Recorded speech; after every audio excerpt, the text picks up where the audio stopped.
NDA ഭരിക്കുന്ന സംസ്ഥാനങ്ങളിലെ സാധാരണക്കാരുടെ സുരക്ഷയെക്കുറിച്ച് സംസാരിക്കുന്നതിന് മുമ്പ് അവിടുത്തെ BJP നേതാക്കളെങ്കിലും സുരക്ഷിതരാണോ? അല്ല എന്നതിന്റെ ഒടുവിലത്തെ ഉദാഹരണമാണ് ബീഹാറിലെ BJP നേതാവ് കൂടിയായ വ്യവസായി ഗോപാൽ ഖേംക വെടിയേറ്റ് കൊല്ലപ്പെട്ട വാർത്ത. ബീഹാറിനെ ഇന്ത്യയുടെ കുറ്റകൃത്യങ്ങളുടെ തലസ്ഥാനമാക്കി മാറ്റിയെന്ന വിമർശനങ്ങൾ പരക്കെ ഉയരുകയാണ്. നിയമസഭാ തെരഞ്ഞെടുപ്പ് അടുത്തിരിക്കെ നടന്ന കൊലപാതകം നിതീഷ് കുമാർ സർക്കാരിനും BJPക്കും വെല്ലുവിളി സൃഷ്ടിച്ചേക്കുമെന്നാണ് വിലയിരുത്തപ്പെടുന്നത്. ഉയർന്ന സുരക്ഷയുള്ള ഒരു മേഖല. എന്നിട്ടും പാട്നയിലെ ഗാന്ധി മൈതാനത്ത് ജൂലൈ 4 രാത്രിയിൽ ഖേംകയെ രക്ഷിക്കാൻ ഈ സുരക്ഷാ സംവിധാനങ്ങൾക്ക് സാധിച്ചില്ല. രാത്രി 11 മണിയോടെ ബൈക്കിലെത്തിയ ഒരു കൊലയാളി ഖേംകയുടെ വീടിന് മുന്നിൽ വെച്ച് അദ്ദേഹത്തെ കൊലപ്പെടുത്തുകയായിരുന്നു.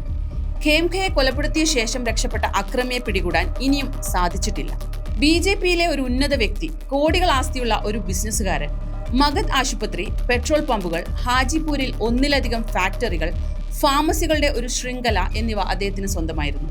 ബീഹാറിന്റെ തലസ്ഥാന മേഖലയിലെ ഉയർന്ന മൂല്യമുള്ള ആസ്തികളെല്ലാം അദ്ദേഹത്തിനുണ്ടായിരുന്നു.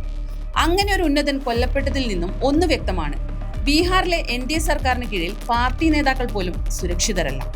അപ്പൊ പിന്നെ അവിടുത്തെ ജനങ്ങളുടെ കാര്യം പറയേണ്ടതില്ലല്ലോ. ഇതൊരു ഒറ്റപ്പെട്ട സംഭവമോ യാദൃശ്ചികമായ ഒന്നോ അല്ല. ഇദ്ദേഹത്തിന്റെ മകനും 7 കൊല്ലം മുമ്പ് സമാന രീതിയിൽ കൊല്ലപ്പെട്ടിരുന്നു. അദ്ദേഹവും ഒരു BJP യുവനേതാവായിരുന്നു. അദ്ദേഹത്തിന്റെ ഫാക്ടറിക്ക് സമീപം ബൈക്കിലെത്തിയ ഒരു കൊലയാളി വെടിയുതിർക്കുകയായിരുന്നു. ആ കേസ് ഇന്നും എവിടെയും എത്താതെ കിടക്കുകയാണ്.